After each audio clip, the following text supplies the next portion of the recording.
Madame, Monsieur, bonjour, bonsoir, content de vous retrouver à l'heure du journal. Les titres, bienvenue. Un incendie d'origine inconnue s'est éclaté tôt ce jeudi dans la partie titanique de la prison civile de Port-au-Prince, communément appelée le pénitencier national. La résidence du DG de la PNH, Frans LB, a été incendiée ce jeudi par des bandits armés, a confirmé le SINAPOA.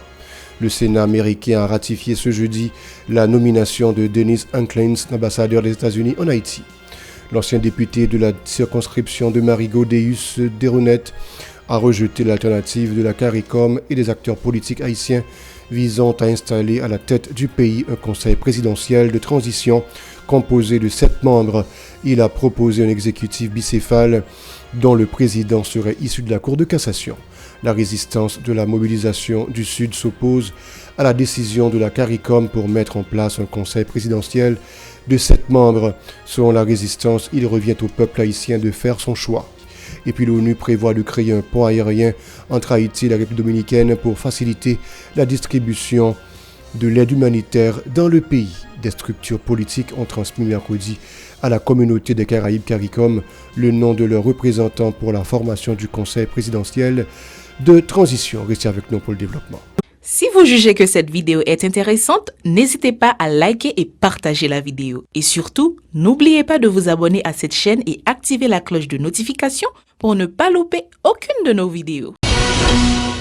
De retour, Madame, Monsieur, un incendie d'origine inconnue s'est éclaté tôt ce jeudi dans la partie titanique de la prison civile de Port-au-Prince, communément appelée le pénitencier national. Cet événement survient 12 jours après l'attaque perpétrée par des bandits armés contre l'établissement pénitentiaire ayant entraîné l'évasion de 90% des détenus. Parallèlement, la résidence du DG de la PNH, Frans LB, située à Santo 17 dans la commune de la Croix-des-Bouquets, a été attaquée puis incendiée ce jeudi par des bandits armés, a confirmé le coordonnateur du syndicat national des policiers haïtiens SINAPOA, Lionel Lazare. L'ancien député de la circonscription de Marigot, Deus Derounet, a rejeté l'alternative de la CARICOM et des acteurs politiques haïtiens visant à installer à la tête du pays un conseil présidentiel de transition composé de 7 membres. Le parlementaire a déclaré que la solution à la crise du pays doit être haïtienne. Il a proposé un exécutif bicéphale dont le président serait issu de la Cour de cassation et le Premier ministre de la société civile. Ce gouvernement aura pour principale mission de combattre l'insécurité dans le pays. Écoutons l'ex-député au micro de Aubert Charles et José François. Considérant qu'il est impératif que cette transition aboutisse et il va de notre survie en tant que nation libre et indépendante. À cette fin, nous faisons le devoir de faire la proposition suivante. Premièrement, les signataires de cette proposition remercient la CARICOM pour son implication dans la résolution de la crise, mais rejettent le Conseil présidentiel et proposent de choisir un président provisoire parmi les juges de la Cour de cassation pour être en harmonie avec l'esprit de la Constitution de 1987 et témoigner du respect envers nos institutions.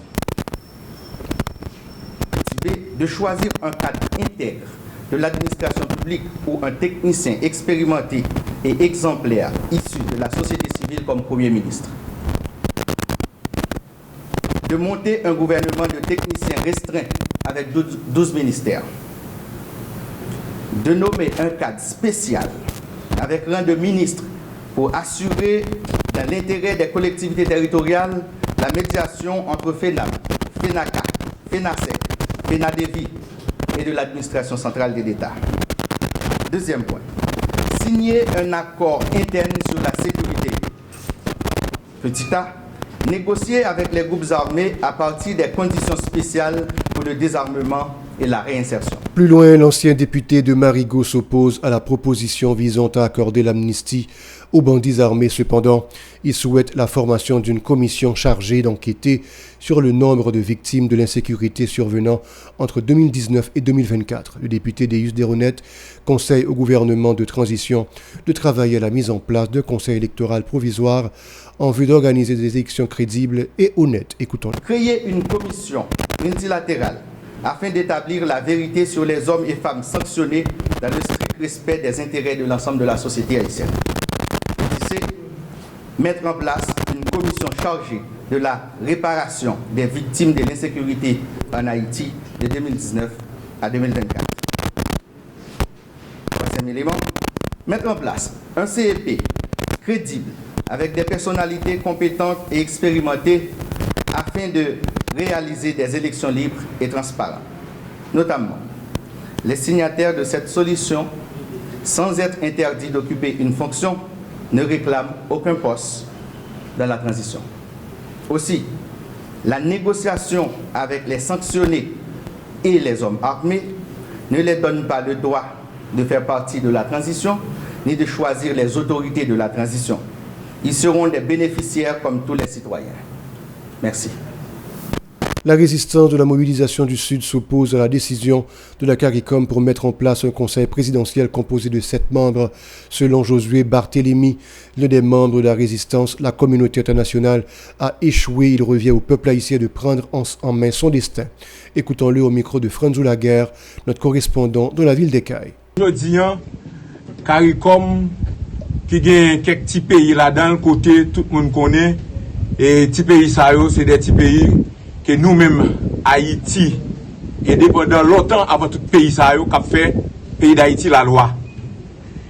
Les nous constater Nations Unies échoué en Haïti, ministère échoué en Haïti, Bini échoué en Haïti, je ne le dis pas arrêter quoi pour cet CARICOM qui pral faire nos propositions mais ça que nous voulons en tant qu'haïtiens.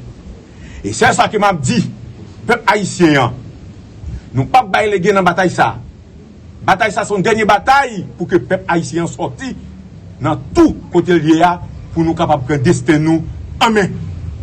Communauté internationale a fait proposer plusieurs accords et avec accord on était venu avec un Ariel pendant 3 ans cap massacrer peuple là, cap assassiner peuple là. Je dis nous même en notre mobilisation et d'autres organisations qui a bataille qui dit nous bouquet trop avec Ariel. Il est clair pour que proposition peuple là c'est lui pour passer. Proposition peuple là, c'est lui pour passer. Structures politiques ont transmis mercredi à la communauté des Caraïbes CARICOM le nom de leurs représentants pour la formation du Conseil présidentiel de transition. Fourmi Lavalas a désigné Leslie Voltaire. Accord du Montana a choisi Fritz Jean, Red Aidé et Compromis historique Marie-Ghislaine Montpremier.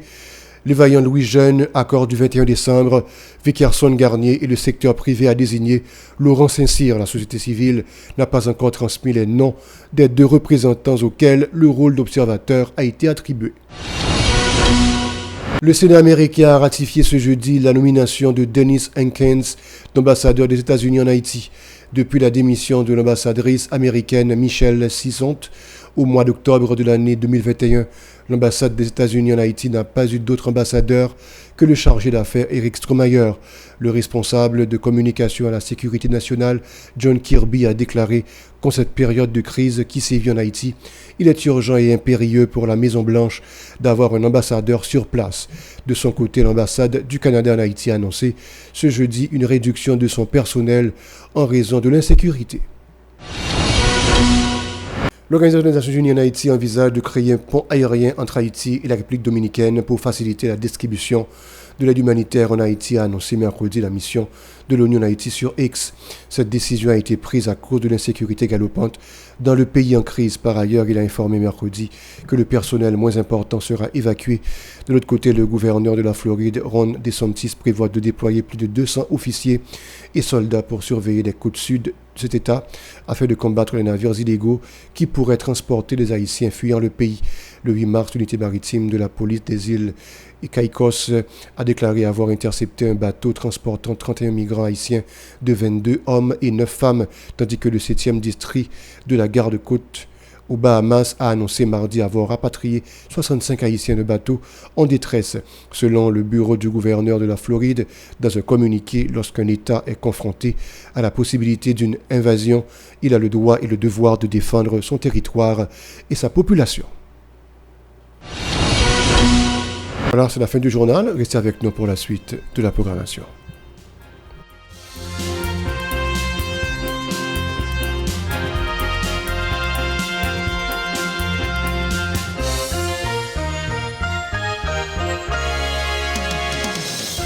Si vous jugez que cette vidéo est intéressante, n'hésitez pas à liker et partager la vidéo. Et surtout, n'oubliez pas de vous abonner à cette chaîne et activer la cloche de notification pour ne pas louper aucune de nos vidéos.